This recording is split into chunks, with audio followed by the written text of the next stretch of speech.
Nos dias em que julgavam os juízes, houve fome na terra. E um homem de Belém de Judá saiu a habitar na terra de Moabe, com sua mulher e seus 2 filhos. Este homem se chamava Elimeleque e sua mulher Noemi. Os filhos chamavam Malom e Quilion, efrateus de Belém de Judá. Vieram à terra de Moabe e ficaram ali. Morreu Elimeleque, marido de Noemi, e ficou ela com seus 2 filhos, os quais se casaram com mulheres moabitas. O nome de uma era Orfa e o nome da outra Ruth, e ficaram ali quase 10 anos. Morreram também ambos, Malom e Quilion, ficando assim a mulher desamparada de seus 2 filhos e de seu marido. Então se dispôs ela com suas noras e voltou da terra de Moabe, porquanto nessa ouviu que o Senhor se lembrara do seu povo, dando-lhe pão. Saiu, pois, ela com suas 2 noras do lugar onde estivera, indo elas caminhando de volta para a terra de Judá. Disse-lhes Noemi: ide, voltai cada uma à casa de sua mãe, e o Senhor use convosco de benevolência, como vós usaste com os que morreram comigo. O Senhor vos dê que sejais felizes, cada uma em casa de seu marido. E beijou-as. Elas, porém, choraram em alta voz e lhe disseram: não, iremos contigo ao teu povo. Porém Noemi disse: voltai, minhas filhas, porque ireis comigo? Tenho eu ainda no ventre filhos para que vos sejam por maridos? Tornai, filhas minhas, ide-vos embora, porque sou velha demais para ter marido. Ainda quando eu dissesse tenho esperança, ou ainda que esta noite tivesse marido e houvesse filhos, esperar-vos-eis até que viessem a ser grandes, abster-vos-ei de tomar-lhes marido? Não, minhas filhas, porque por vossa causa a mim me amarga o Senhor, tem descarregado contra mim a sua mão. Então de novo choraram em voz alta. Orfa, com beijos, e despediu de sua sogra Ruth. Porém Ruth se apegou a ela. Feche os seus olhos. Senhor nosso Deus e Pai, em nome de Jesus, eis aqui a tua palavra. Usa-me como um canal de bênção nesta hora e continua falando conosco pelo poder do nome de Jesus. Você pode dizer amém? Eu quero fazer algumas aplicações aqui com esse texto. Primeiro, por ser uma história de família e por ser uma história bem intensa no que diz respeito a acontecimento, a fatos. Podemos comparar com aquilo que nós enfrentamos no cotidiano. Já viu que é uma história de família? Inicialmente, marido, certo? Esposa e 2 rapazes. A primeira coisa que nós vamos ver que essa família vai enfrentar é uma boa crise. O texto abre dizendo que houve fome na terra. Aquela família vai ter que sobreviver a uma crise. Eles vão ter que enfrentar juntos uma grande dificuldade. E a dificuldade aqui é fome. Aqui uma fome de fato, onde talvez um Bolsa Família poderia salvá-los. Onde o dinheiro poderia preencher. Mas eu quero fazer uma adaptação para a nossa fome atual. Aquilo que vivenciamos dentro da nossa casa. Muitas vezes ao abrir a porta da despensa, da geladeira, não vejamos a geladeira ou a despensa vazia. Mas as famílias hoje enfrentam uma outra fome. E ela contém alguns elementos que eu gostaria de aplicar do que as pessoas hoje estão famintas. O que elas querem hoje de fato. Se nós fôssemos falar de sobrevivência, aí estaríamos falando de alimento. Mas para sobreviver, na verdade, de fato, precisamos apenas de 3 recursos. Utilizando eles, todos os outros animais sobrevivem bem: água, alimento e abrigo. Com esses 3 recursos, nós somos capazes de viver, ou melhor, de sobreviver. Se tivermos um lugar para nos abrigarmos, para nos protegermos, quer das intempéries, quer das feras, se tivermos alimento, se tivermos água, isso é o suficiente para que pessoas prosperem. Outras decisões e posturas precisarão ser tomadas, é verdade. Mas aqui eu quero dizer, não para nossa sobrevivência, mas para nossa vivência. Aquilo que vai além do sobreviver, para que haja prazer, satisfação. Nós vamos, e hoje, convivemos com 3 recursos que deixam pessoas famintas. O primeiro deles, atenção. Me veja, me note. Eu quero ser visto, eu quero ser notado. Você já parou para pensar o que pessoas são capazes de fazer para chamarem a atenção? Só para dizer, eu estou aqui, me note, me note. Nós moramos juntos, você é meu cônjuge, você é meu pai, você é meu filho, você é da família, mas eu sou invisível.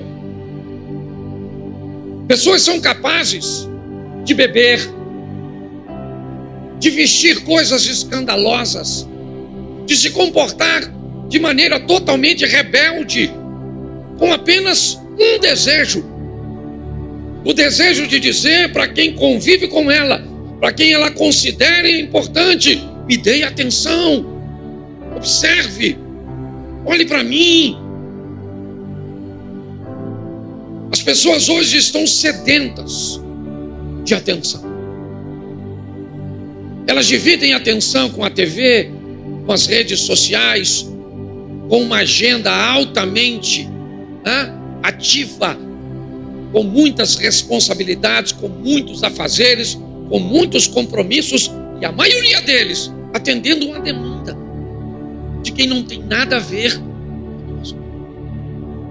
Queremos agradar, atrair a atenção, conseguir um like, onde muitas vezes a nossa esposa, os nossos filhos, os nossos pais ficam sem atenção nenhuma. Já vi casos de mulheres se tornarem atraentes e de muitas vezes oferecer um nível de atenção para um outro homem com o único propósito: chamar a atenção do seu. Já vi filhos entrarem nas drogas, agirem de forma rebelde e andarem em companhias inadequadas, que não tinha nada a ver com o seu convívio, seu ambiente de criação, porque estavam com fome de atenção. Segundo elemento, carinho. Carinho. As pessoas estão famintas por carinho. Cuide de mim.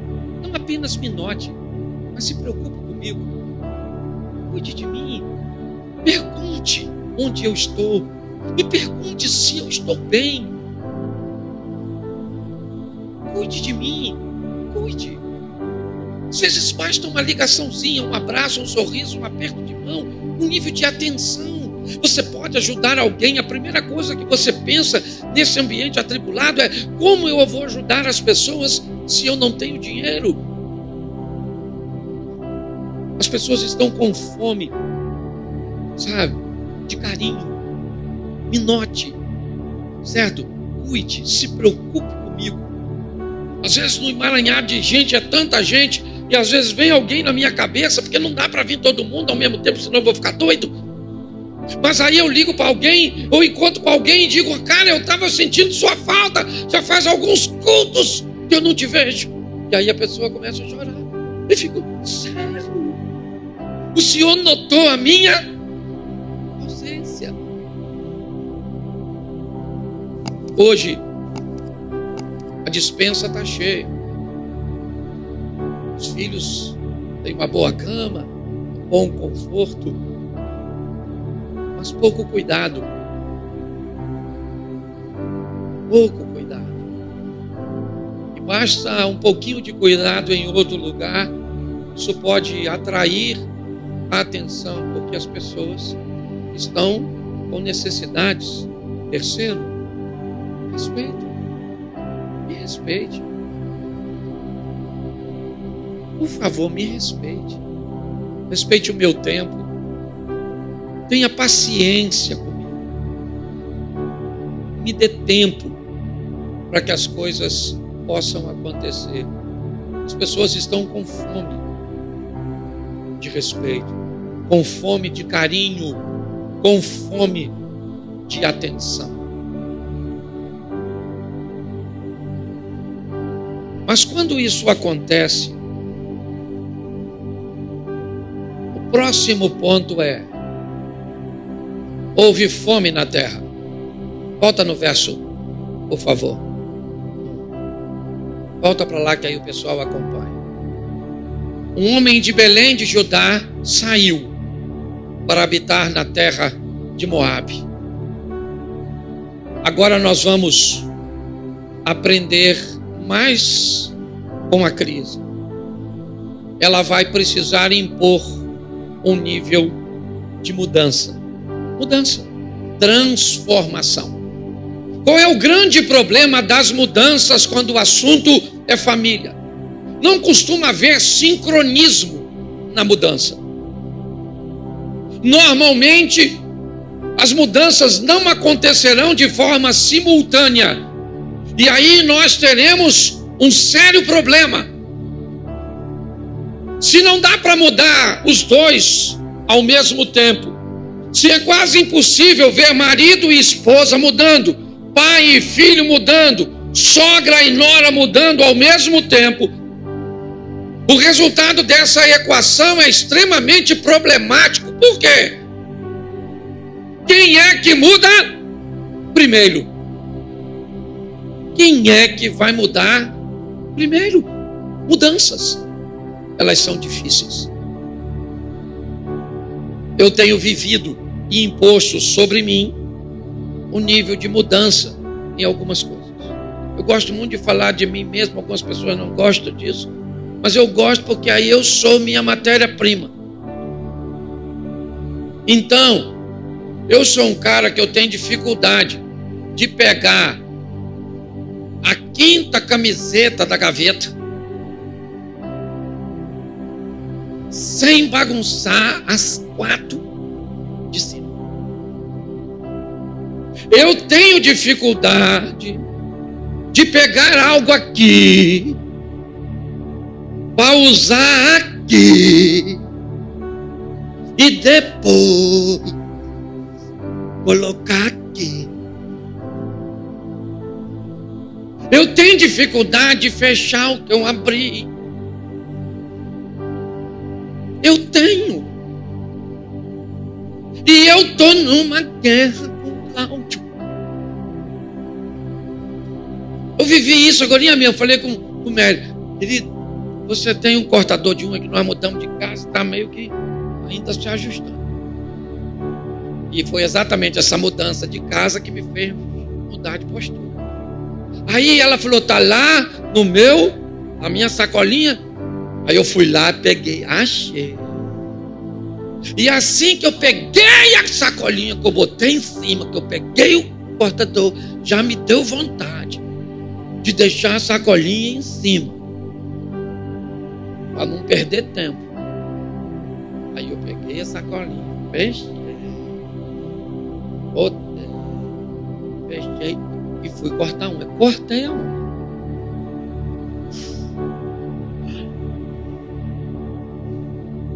Aí uma voz começou a falar comigo. Agora, Cláudio, você é uma nova pessoa. Você já vai morar no céu, você só tem que aprender a ser mais... Volta lá, pega aquela sacolinha, abre de novo. Aí eu já pensei, por que eu fechei? Fui lá. Eu queria Não. Foi fácil? Não. Mas talvez você, engraçadinho, pensa assim: pastor, eu tenho a maior facilidade de fazer tudo isso. Claro, porque você já adquiriu o hábito. Mas quem não tem? Mudança é um negócio difícil.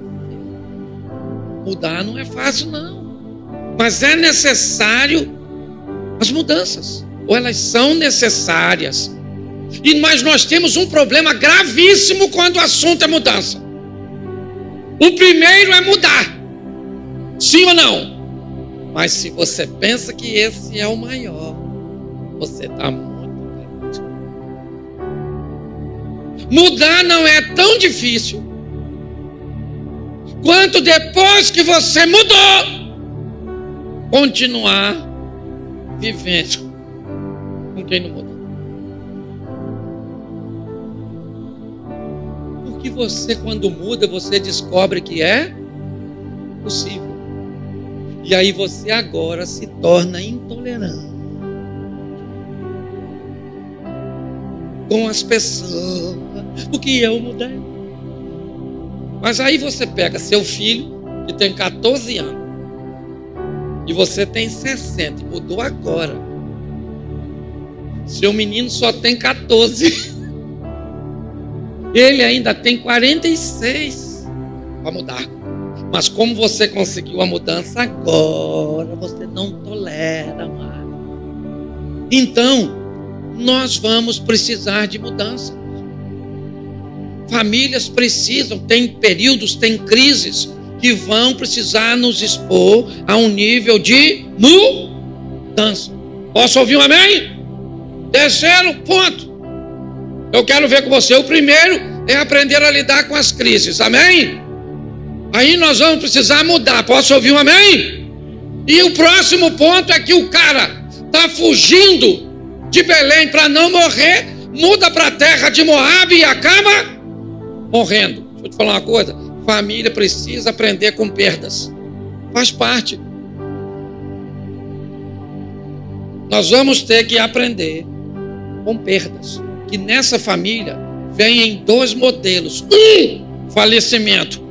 O tal do homem morreu. O Elimeleque. Morreu. Eu faço isso nos meus eventos, palestras e show. Deixa eu ver como é que funciona aqui. Levanta a mão, por gentileza. Todas as viúvas. Tem viúva aqui. 1, 2, 3, 4, 5, 6, 7. 7 aí tem? 7 aqui tem? 8, 9 aqui tem? 9 viúvas. 10 viúvas. 10 viúvas. Isso lá. 11 viúvas. 11 viúvas. Tá bom, 11 só. É quase grupo de extermínio. 11 viúvas. Olha como é que as coisas... Estava na Bíblia e vai estar aqui agora. Pelo menos na maioria dos lugares. Levanta a mão, por gentileza, todos os viúvos.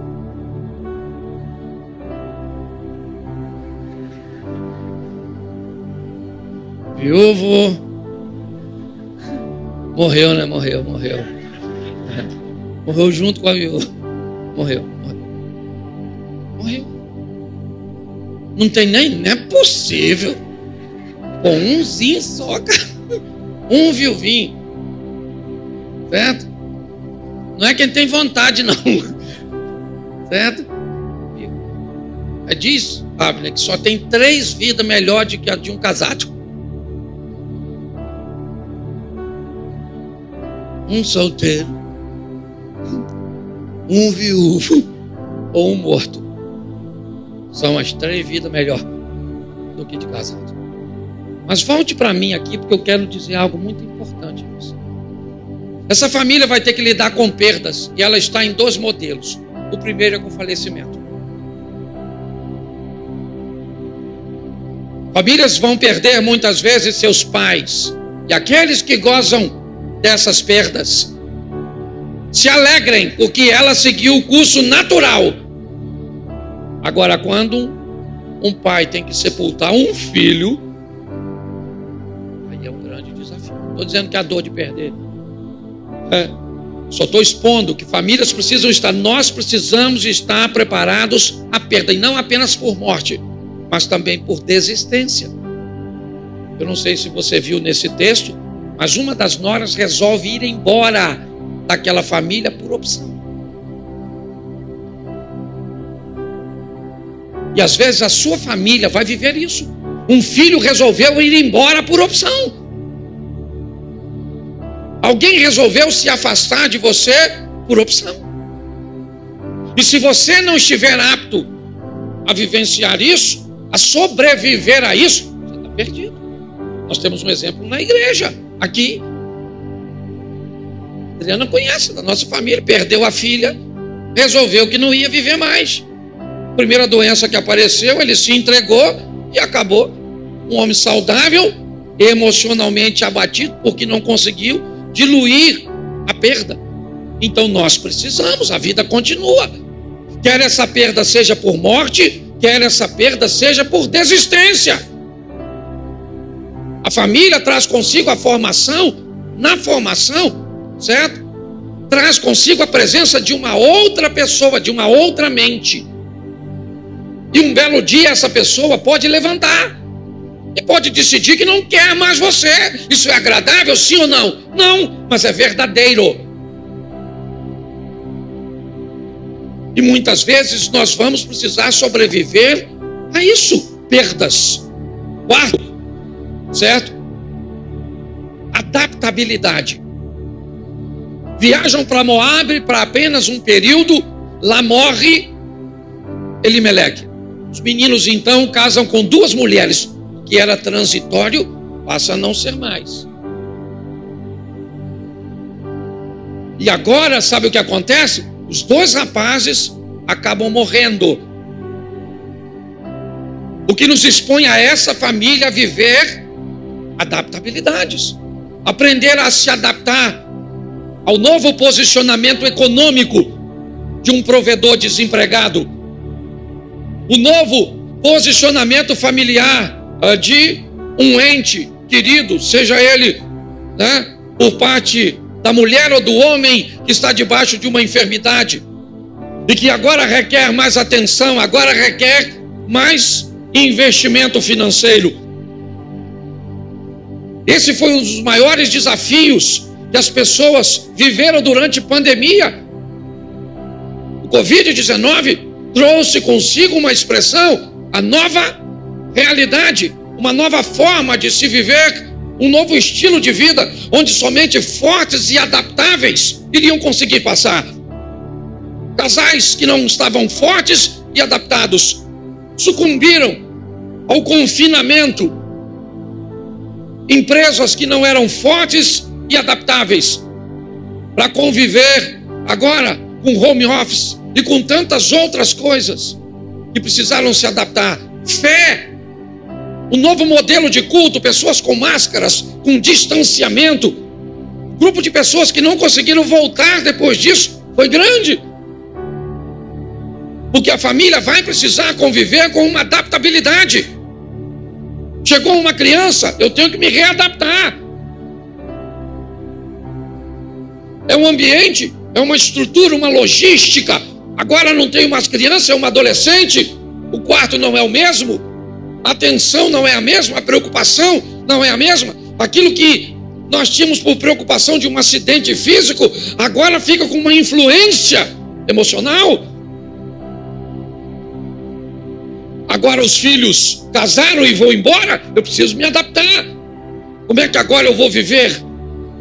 Então as famílias precisam, essa é uma família que nos mostra o poder da adaptabilidade, o poder de lidar com perdas, o poder de enfrentar os momentos de mudanças e entender que as crises fazem parte e nos conduzem a um novo modelo familiar, muitas vezes. Hoje, os modelos variam. O matrimonial, certo? Hoje as famílias constituídas por união estável. Hoje você tem monoparental, quando uma mãe solteira, por exemplo, é apenas um dos pais convivendo com os filhos. Você tem anaparental, quando não tem os pais, são irmãos vivendo juntos. Hoje você tem homoafetivo, quando pessoas do mesmo sexo formam família. Nós estamos debaixo de tudo isso. se você gosta ou não, se você concorda ou não, isso faz parte da nossa sociedade e muitas vezes até da nossa própria casa, da nossa família. Então nós precisamos estar expostos a tudo isso. Mas um dos momentos extraordinários dessa família é quando Ruth decide ir com Noemi. Agora ela quer voltar para sua terra. Suas duas meninas são moabitas, suas noras. Noemi sabe que se tem um povo que é seletivo, esse povo é o seu. Eles não vão casar com mulheres estrangeiras. Isso é contrário à lei do Moisés. Está lá nas Escrituras. Elas não são mais virgens. Isso seria uma vergonha. Por isso, Noemi diz: as duas meninas vão embora, casem-se de novo, eu vou alforriar vocês.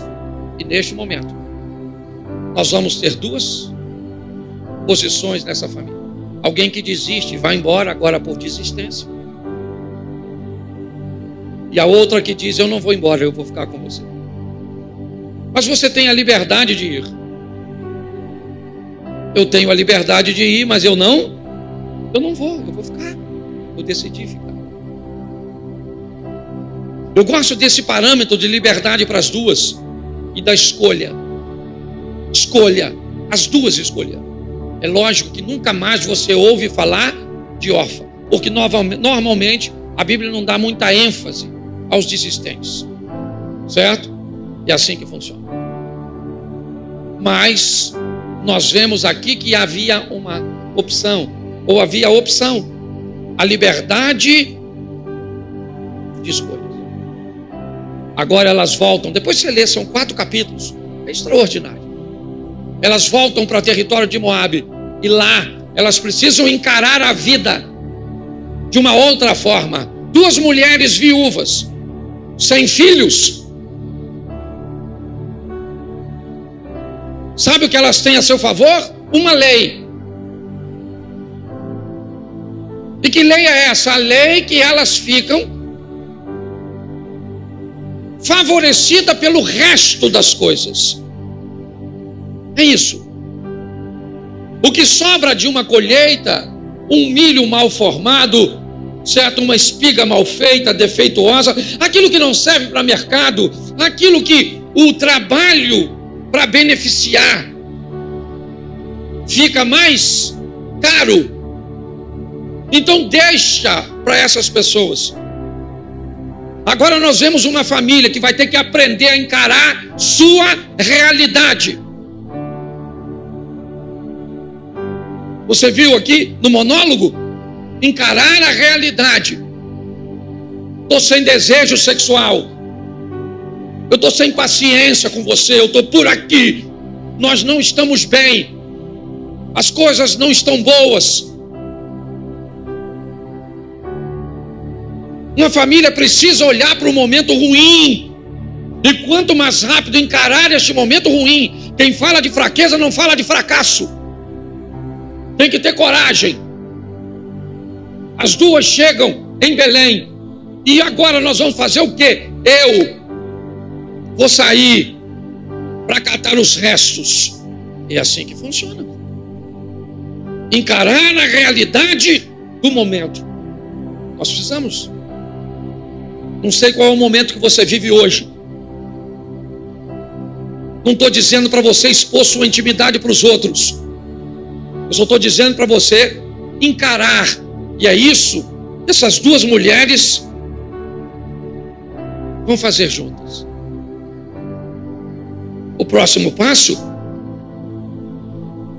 é o que Noemi vai falar para as suas noras uma vez e depois na sua terra a segunda vez. A primeira vez é: a mim me amarga o que o Senhor fez comigo. Quando ela chega em Belém, as pessoas disseram: olha aí quem veio, quem chegou foi Noemi. Ela disse: não me chame de Noemi, eu quero ser chamada de Mara, porque eu estou amarga. E quem é que está vivendo com Noemi? Ruth. Que lição eu preciso aprender? Períodos de amargura suscitado por lembranças, por questões ruins. Nós estamos expostos a isso. O que ela está dizendo? Eu estou amarga. E o que Ruth está dizendo? Eu estou indo para viver com quem? Com uma pessoa amarga. Ela vai ser amarga para sempre? Não. Vê o final dessa história. O sorriso que Noemi traz consigo, a alegria, mas não foi assim para sempre. Então pare de ser tolo o suficiente de achar que sempre vai estar bom. E pare de ser pessimista o suficiente para achar que nunca vai melhorar. Tem período que as pessoas vão ficar amargas, sim. Decepcionadas, sim. E elas fazem parte de um grupo de pessoas que você ama, que você quer perto de você. Então você vai ter que tolerar a rispidez, muitas vezes a falta de educação, muitas vezes o distanciamento. Mas você precisa aprender a sobreviver isso. Aqui, a mim me amarga. Eu estou uma mulher amarga. Eu estou uma pessoa amarga. Você já notou que tem gente que parece terapêutico? Tem gente que parece medicina. Tem gente que se você ficar meia hora, uma hora conversando com a pessoa, você sai mais leve. A pessoa te joga para cima. Parece até que você tomou um remédio. Mas ao mesmo tempo tem umas pessoas que parecem que é tóxica, radioativa. Você sai de perto, parece que ficou tudo. Roubou sua energia. Um alien. Conhece alguém assim? Não precisa falar. Mas na família da gente tem. Para de julgar os outros. Isso tem que aprender a viver com as pessoas amargas. Você está rindo? E isso tudo está só no capítulo 1. Né? Se nós formos para o capítulo 2, eu só vou usar 2 coisas, mas tem 4, não dá nem para falar. Tiraram, por que tirou o relógio? Tá ruim? Tá ruim tudo aí, né? Falar de família, o negócio fica ruim. Certo? Preste atenção. Quando elas chegam lá, olha o que Ruth falou para Noemi. Noemi, você já está assim meio velhinha. Então você fica em casa que eu vou trabalhar. Uma cuidava da casa e a outra ia para o trabalho, ia para o campo, sim ou não? Cada uma fazendo a sua. Isso. Uma formação de equipe, onde cada um faz a sua parte. Qual é a parte do nervoso? Me ajude aí. Qual é a parte do nervoso? Fala assim, ficar nervoso. Qual é a parte do que não está nervoso? Ficar enquanto o outro. Isso, revezamento. Deixa eu te falar, todas as vezes que você ficar nervoso assim. Pastor, senão eu explodo. Então você vai mandar um áudio para você mesmo. Você ficou nervoso, você quer xingar o árbitro, você quer falar um lidar com o árbitro. Aí você fala, o árbitro vai para os infernos, o inferno é pouco. Você vai para o quinto dos infernos, você confia, vai todo mundo, tudo. Mas aí você manda para você. Deixa para mandar para o Abner amanhã você fala, esse, agora eu vou escutar tudo. Eu vou mandar para o Abner. Você acreditar. Essa pessoa que está falando isso aqui, meu Deus do céu, tá violento. Não. Tá bem que eu não. Vai aprendendo. Virou um culto de autoajuda. E eu nem falei dos demônios ainda, porque o demônio não precisa. Tem gente que dá conta sozinho. O diabo nem fala, não vou lá não, na casa de fulano. Aquilo é uma doideira só. Não ando com aquela família não, que aquilo vai queimar meu filme. Quando eu vou lá, eles falam, tem um linguajar que me deixa até vermelho. É mais ou menos assim. Você sabe do que eu estou dizendo, certo? Então é assim. Vai brigar com o filho? Tem que ter os dois. Um dá uma dura e o outro alivia. Menino bom, inteligente. Mas não. Tem inteligência, ainda não achou na cabeça dele, mas está aí em algum lugar. É nosso filho. Aquela coisa. Na próxima crise você reveza. O bom fica ruim, o ruim fica bom. Trabalho em equipe, isso aí. Tá certo? Família precisa conviver com isso. Posso ouvir um amém? E quem é que está olhando para isso tudo? Deus. Deus está olhando para a crise, para as mudanças, para as perdas, para a adaptabilidade, para o novo modelo, para a liberdade das escolhas, para encarar a realidade, certo? Para viver com gente amarga, para observar o trabalho em equipe. Então Deus entra em cena no capítulo 2.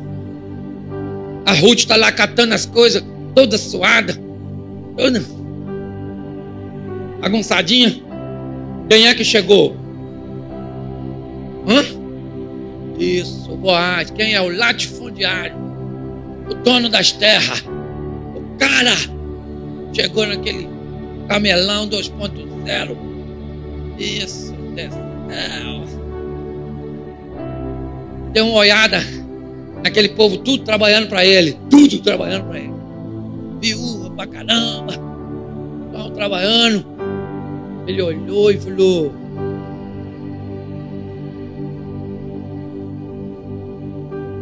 maneira aquela lá. Quem é aquela lá? Alguém falou: é a Moabita, Rutinha. É que era casado com o filho do Limeleque, da Noemi, que tá marquinha. O Boaz falou: maneira ela, hein? Eu pego, hein? O que ela tem para oferecer? Para o mundo físico? Mas para o mundo espiritual? Muita Rutinha é boa. Tá ruim de achar a Rutinha hoje, hein? Mas dona, ó, se achar uma mulher legal hoje, pega. É ouro, ouro. Pastor, na igreja tem muito.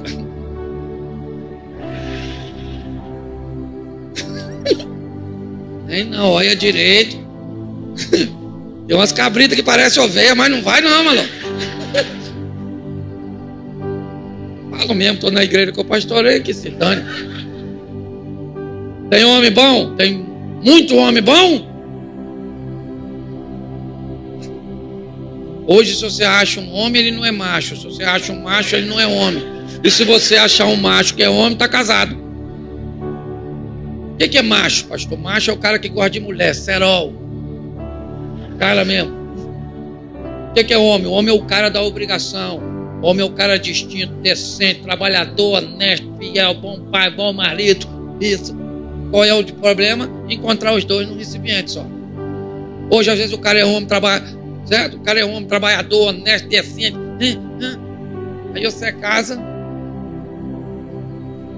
Tem serão não. Eles têm dor de cabeça, não quer fazer amor. Brigou com a mulher, não. Perdi a vontade. Você é louco, rapaz. Você pega primeiro e perdão depois. Olha a verdade.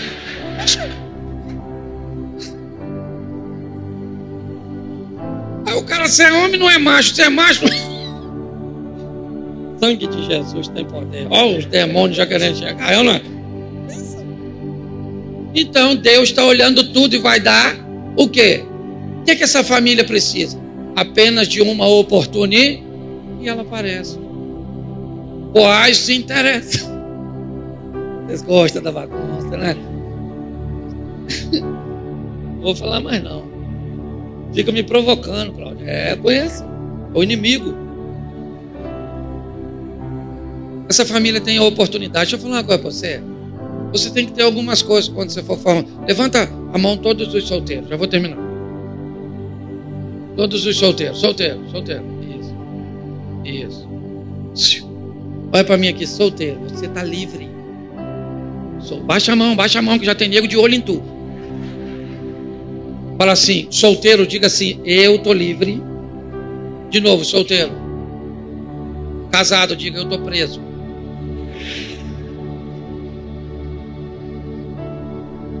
Viu só? Como é que eles gritaram? Já viu? Vamos tentar de novo. Casado, diga. O que é isso? Pedir de socorro. É isso aí. Você está rindo? Mas é sério. Então não tem mágica quando o assunto é casamento. Nós precisamos aprender. Tem algumas coisas, não dá para eu falar, porque cada um desse negócio aqui é um ponto. É muito assunto por dia só. Mas domingo que vem eu vejo se eu falo de novo. E vai embora, porque eu vou repetir a mesma mensagem. E se seu marido não pegou na primeira, não pega na segunda. Deixa ele digerir e vir semana que vem, tá certo? Posso ouvir um amém? Mas é uma oportunidade. Que eles precisam é de uma oportunidade. Eles vão receber. O Boaz se interessa por Noemi, que começa catando restos.